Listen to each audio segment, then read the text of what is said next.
네, 오늘 우리에게 주시는 말씀 보겠습니다. 요한복음 14장 17절 먼저 보겠습니다. 요한복음 14장 17절. 요한복음 14장 17절입니다. 요한복음 14장 17절. 우리 다 함께 읽겠습니다. 시작. 그는 진리의 영이라 세상은 능히 그를 받지 못하나니 이는 그를 보지도 못하고 알지도 못함이라. 그러나 너희는 그를 아나니 그는 너희와 함께 거하시며 또 너희 속에 계시겠음이라. 아멘. 자, 또 사도행전으로 넘어갑니다. 사도행전 19장 13절에서 20절. 사도행전 19장 13절에서 20절. 신약성경 221쪽에 있습니다. 사도행전 19장 13절에서 20절. 제가 한 절, 여러분이 한 절 서로 나누어 읽겠습니다. 이에 돌아다니며 마수라는 어떤 유대인들이 시험삼아 악기 들린 자들에게 주 예수의 이름을 불러 말하되 내가 바울이 전파하는 예수를 의지하여 너희에게 명하노라 하더라. 유대인의 한 제사장 스게와의 이모라들도 이를 하더니 악귀가 대답하여 이르되 내가 예수도 알고 바울도 알거니와 너희는 누구냐 하며 악기 들린 사람이 그들에게 이르러라 너희니 그들이 생각하는 없은 몸으로 에베소에서 하는 자라. 에베소에 사는 유대인과 헬라인들이 다 이 일을 알고 두려워하며 주 예수의 이름을 높이고 믿는 사람들이 많이 와서 저하여 행한 일을 알며 또 마술을 행하던 많은 사람이 그 책을 모아 가지고 와서 모든 사람 앞에서 불사르니 그 책값을 계산한즉 은 5만이나 되더라. 이와 같이 주의 말씀이 힘이 있어 홍하여 세력을 얻으리라. 아멘. 성령 진리의 영이란 제목으로 오늘 말씀을 나누기 원합니다.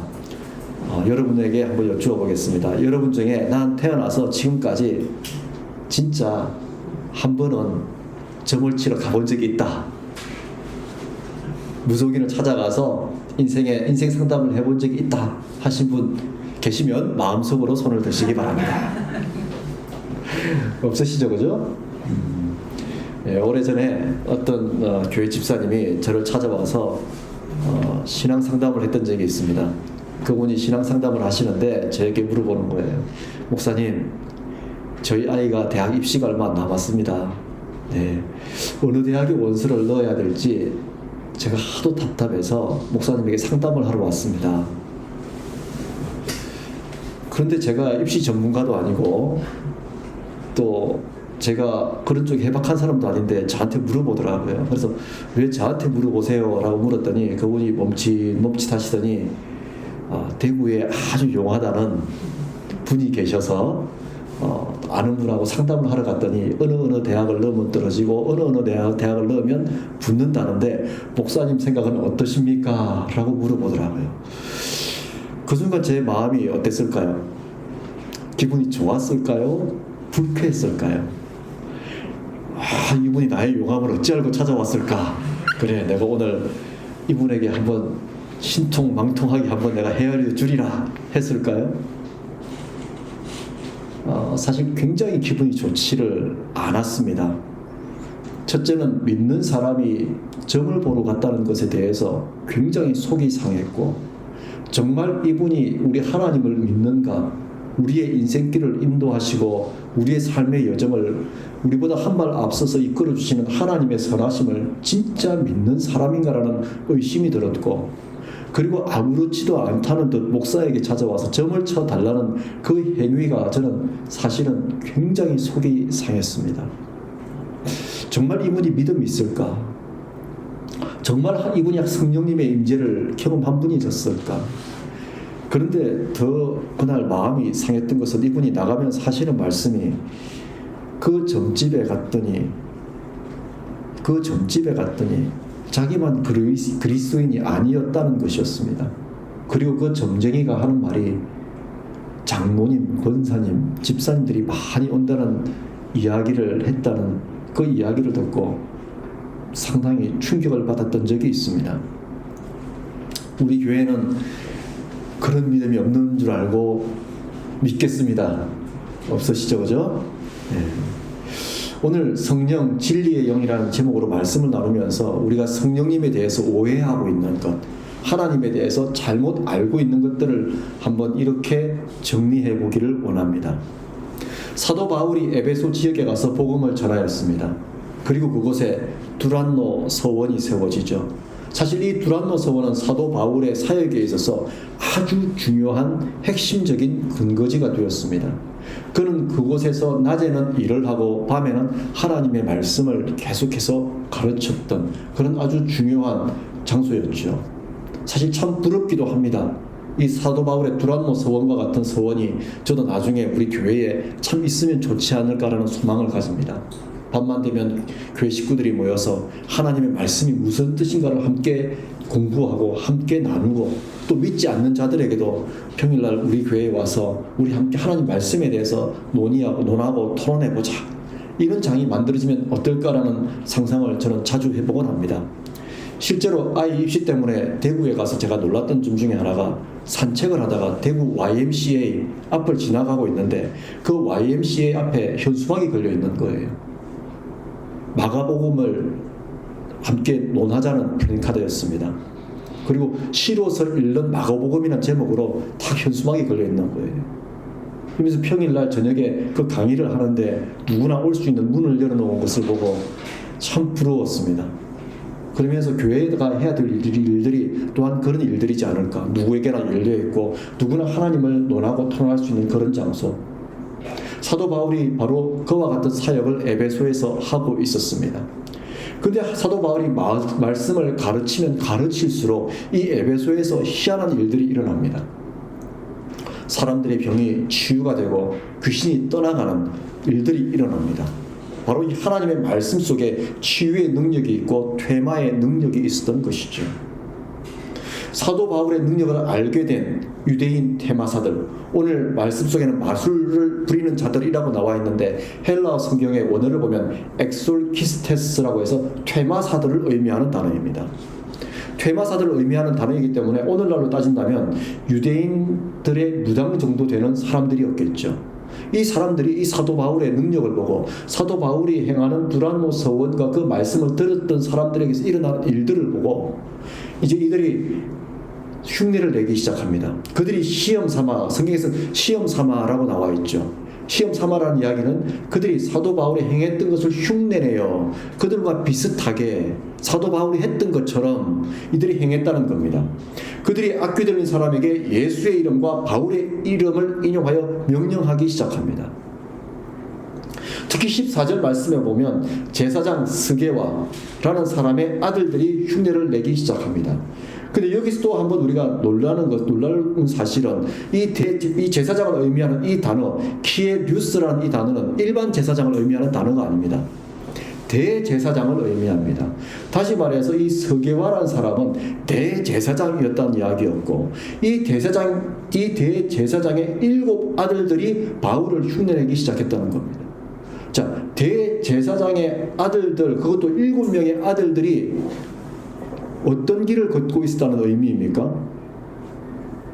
아버지 대제사장을 따라서 하나님을 믿는 하나님의 자녀로서의 삶을 살았다는 이야기입니까? 아니면 무당들을 쫓아다니는 점을 치고 귀신을 쫓는 퇴마사들의 길을 걷고 있었다는 겁니까? 13절 14절의 문맥을 통해서 볼 때는 이들이 대제사장이었던 아버지의 길이 아니라 하나님의 말씀을 쫓아 사는 길이 아니라 이들이 무당과 같은 일을 하고 있었다는 겁니다. 상당히 충격적이죠. 충격적이면서 우리 자신들에 대해서 하나님께서 중요한 메시지를 던져주십니다. 우리는 우리의 자녀들을 하나님 말씀의 사람으로 키우고 있는가? 아니면 다른 영을 쫓아 사는 아이들로 키우고 있는가? 여러분은 여러분의 자녀들을 어떤 자녀로 성장하기를 원하십니까? 하나님의 말씀을 쫓고 하나님의 영을 쫓고 성령님의 임재 가운데 정말 하나님께서 원하시는 그 길을 가길 원하십니까? 아니면 내가 믿었던 신앙을 버리고 우리 아이들은 다른 종교, 다른 영을 쫓아 사는 삶을 살기를 원하십니까?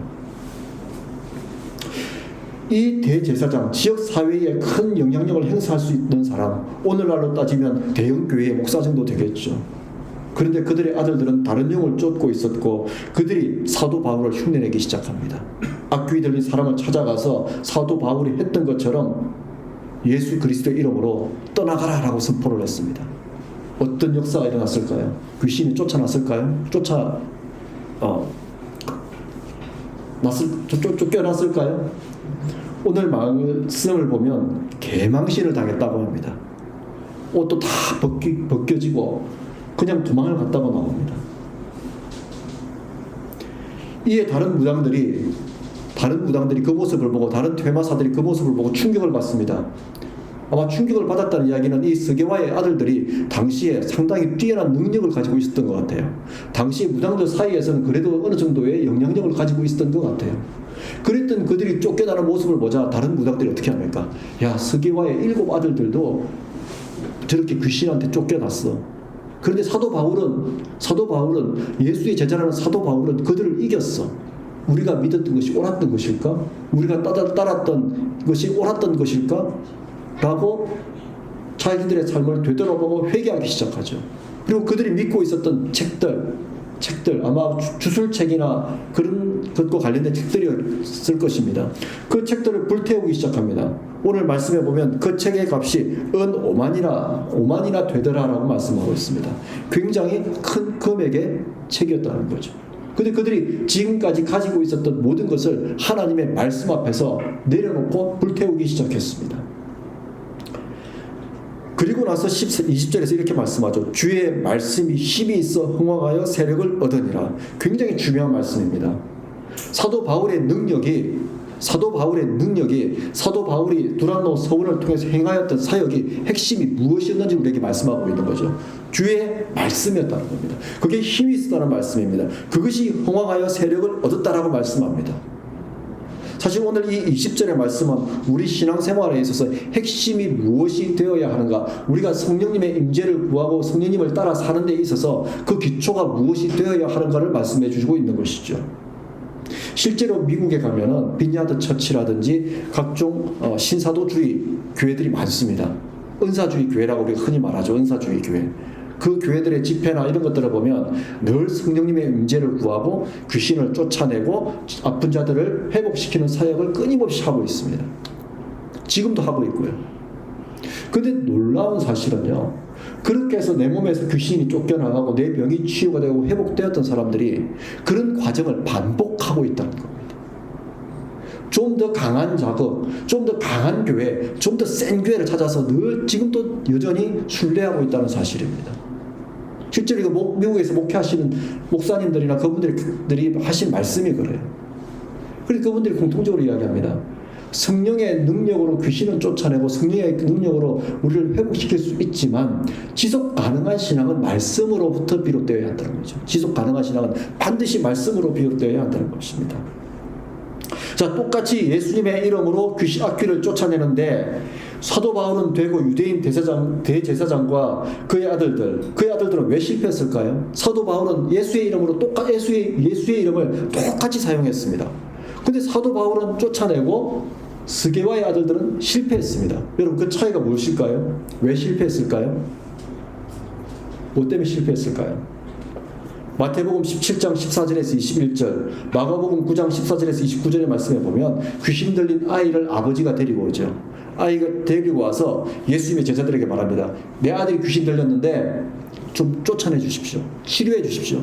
그래서 예수님의 제자들이 있는 힘을 다해서 열심히 기도했더니 어떻게 됐습니까? 안 쫓겨나는 거예요. 쫓겨나지를 않는 거예요. 그래서 예수님이 오셔서 말씀합니다. 무슨 일이 있느냐? 예수님, 저 사람이 아이를 데리고 왔는데 귀신을 쫓아내 달라고 합니다. 그런데 우리가 하니까 안 됩니다. 아이의 아버지가 당신의 제자들은 했는데 안 됩니다라고 말합니다. 그리고 예수님께서 기도하시자 아이에게서 귀신이 떠나가죠. 제자들이 와서 묻습니다. 주님, 우리는 왜 안 됩니까? 왜 안 됩니까? 마가복음에서는 기도가 없이는 이런 일들이 일어날 수 없다. 마태복음에서는 믿음이 없이는 하나님이 역사하지 않는다라고 말씀하시죠. 바로 예수님께서 말씀하시는 것, 바로 성령의 능력이 일어나는 그 기초에는 믿음과 기도가 필요하다는 말씀입니다. 하나님의 능력은 믿음을 통해 나타나는 것이고 하나님과의 관계로부터 비롯되는 것이 하나님의 능력이라는 것이죠. 하나님과의 관계로부터 비롯되는 것. 그러므로 하나님을 믿지 않는 자가, 예수 그리스도를 구주여 주님으로 고백하지 않는 자가, 마음에 믿음이 없는 사람이 아무리 예수의 이름으로 선포한들 하나님의 역사는 일어나지 않는다는 겁니다. 예전에 보았던 어떤 영화에서 그런 장면이 있었습니다. 그 영화에 보면은 신부가 등장을 해요. 그런데 그 신부는 신부인데 하나님을 안 믿는 거예요.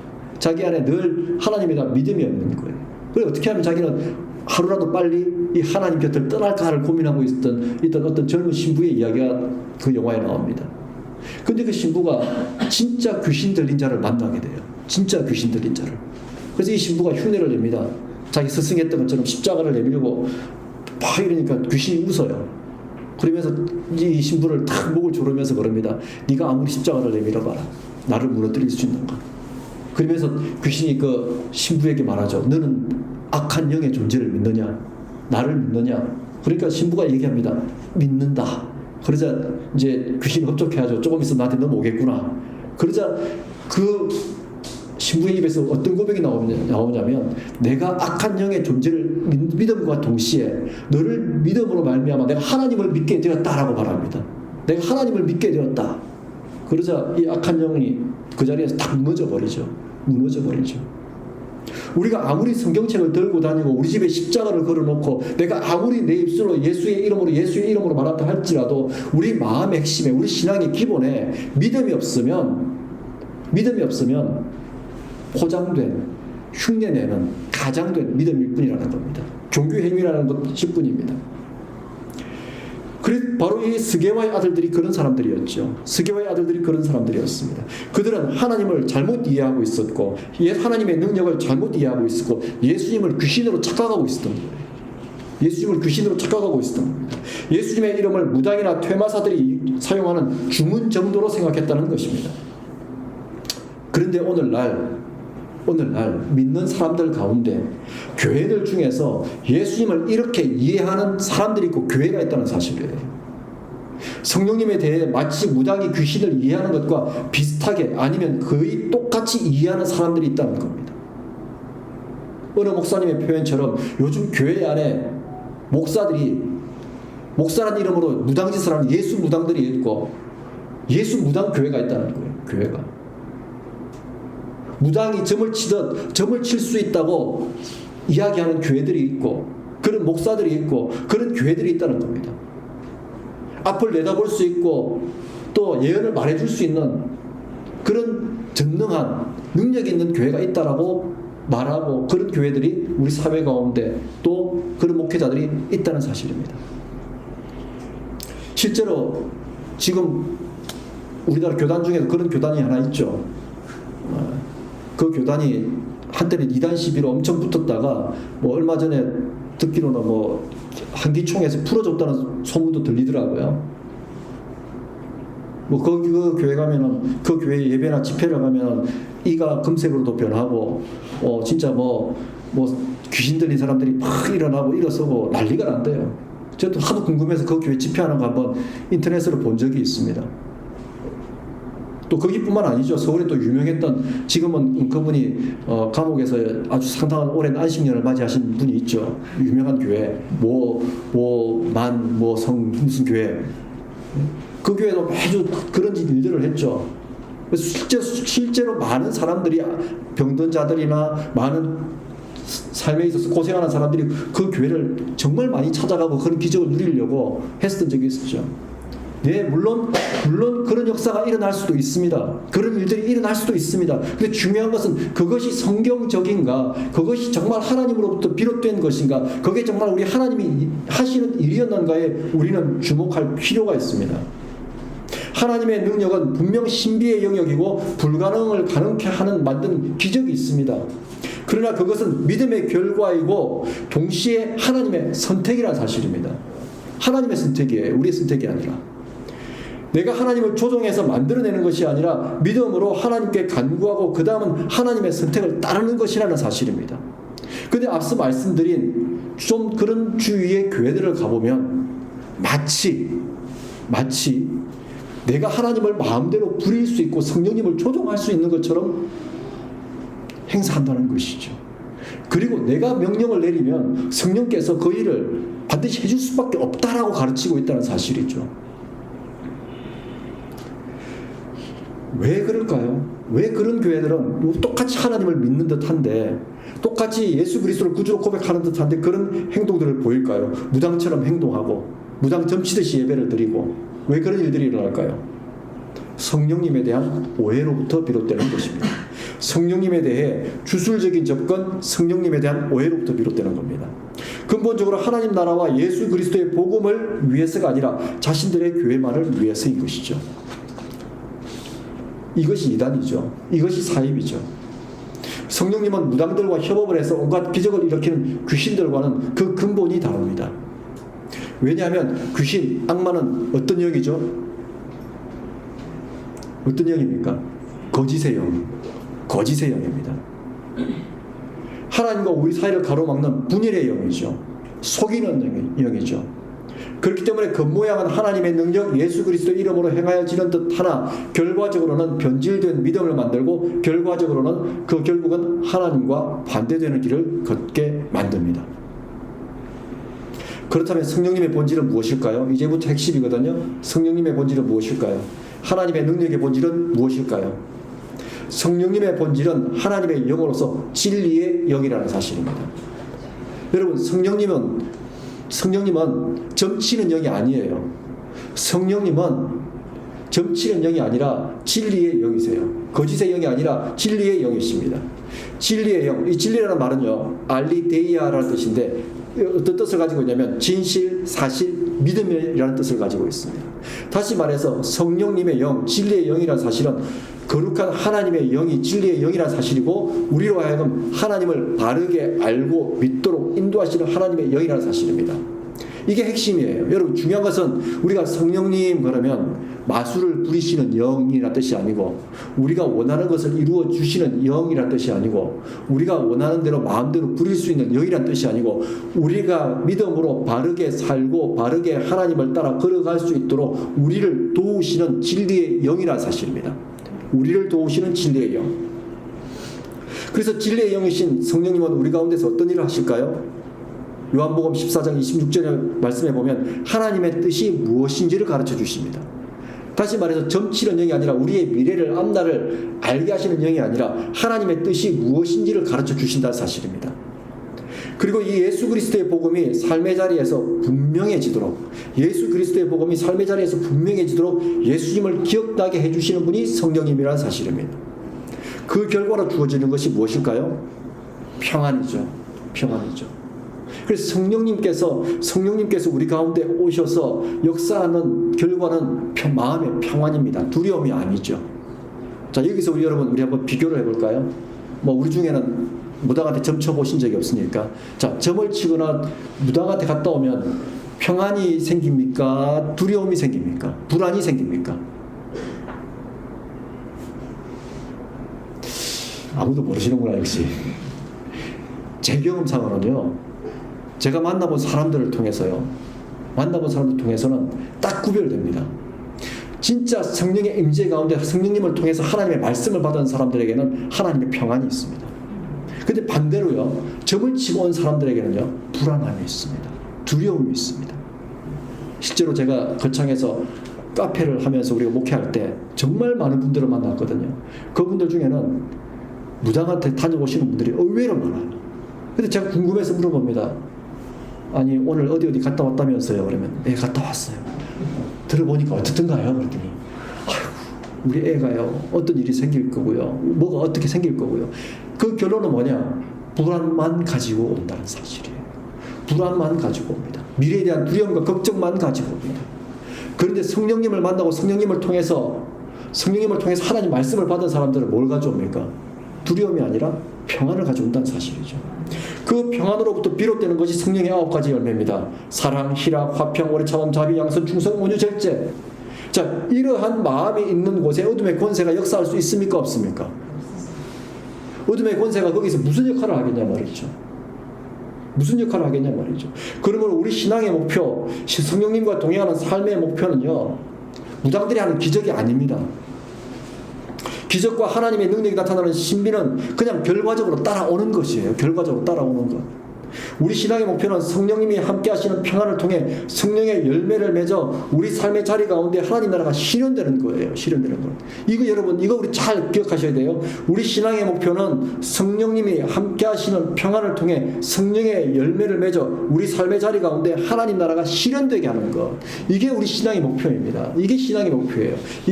이것이 바로 성령님께서 우리를 어떤 길을 가도록 돕는 방법이에요. 믿음의 길을 가도록 돕는 방법이에요. 오래전에 지금은 돌아가신 옥하는 목사님께서 하신 그 세미나에서 이런 이야기를 들은 적이 있습니다. 누가 물어보는 거예요. 목사님, 옥하는 목사님 얼마나 큰 목사님이세요? 목사님 방언기도 하실 줄 아세요? 목사님 방언기도 하세요? 라고 물었더니 옥하는 목사님이 못해요. 전혀 못해요. 그러면 목사님 교회에서는 치유와 귀신이 떠난 퇴마와 이런 성경에서 말하는 은사의 역사가 일어납니까? 라고 물었더니 자, 어떤 대답을 하셨을까요? 옥하는 목사님 설교 중에 그런 교회 역사가 일어났다고 한 번도 설교하신 적이 없거든요. 그런 걸 말씀하신 적이 없거든요. 그래도 옥하는 목사님 어떤 말씀을 하셨을까요? 우리 교회에서 너무 많이 일어나서 일일이 말할 필요가 없습니다.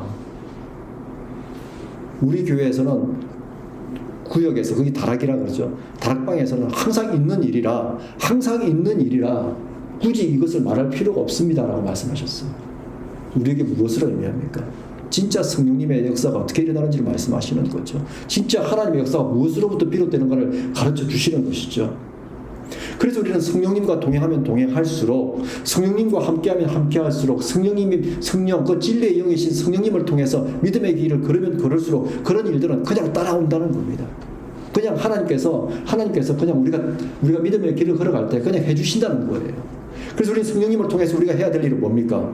성령님과 함께 삶으로 말미암아 우리가 해야 될 일은 레위기 19장에서 말씀하시는 것처럼 하나님의 거룩이 나타나도록 성령님의 인도하심을 따라 진리의 삶을 사는 거예요. 사는 것. 이게 핵심입니다. 이게 성령님과 함께하는 삶의 핵심이에요. 그러므로 신앙의 본질은 하나님 안에서 구원의 평안을 누리고 하나님 나라를 우리가 머무는 곳에서 성령님과 함께 실현하는 것이고 그 연장선상으로 천국 가는 것입니다. 그 길을 진리 가운데 걸어갈 수 있도록 우리를 돕는 분으로 오신 분이 바로 성령님이라는 사실입니다.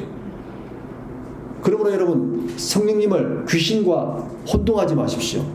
성령님을 마술이나 부리는, 요술이나 부리는 그런 영과 혼동하지 마십시오. 성령님은 오직 진리의 영이시고 우리가 하나님을 더 잘 이해하고 믿도록, 우리가 믿음의 길을 더 잘 걸어갈 수 있도록 돕는 그런 보혜사가 바로 우리의 성령님이십니다. 그리고 그렇게 믿음의 길을 가다 보면 필요에 따라 하나님께서 우리 삶 속에서 우리가 전혀 예상치 못했던 신비한 일들을 만들어내시는 거예요. 그러므로 신앙생활의 목적은 뭡니까? 기적이 아닙니다. 신앙생활의 목적은 하나님 나라를 내 삶 속에서 실현하는 것, 성령님과 함께 말씀이 실제가 되도록 만드는 것.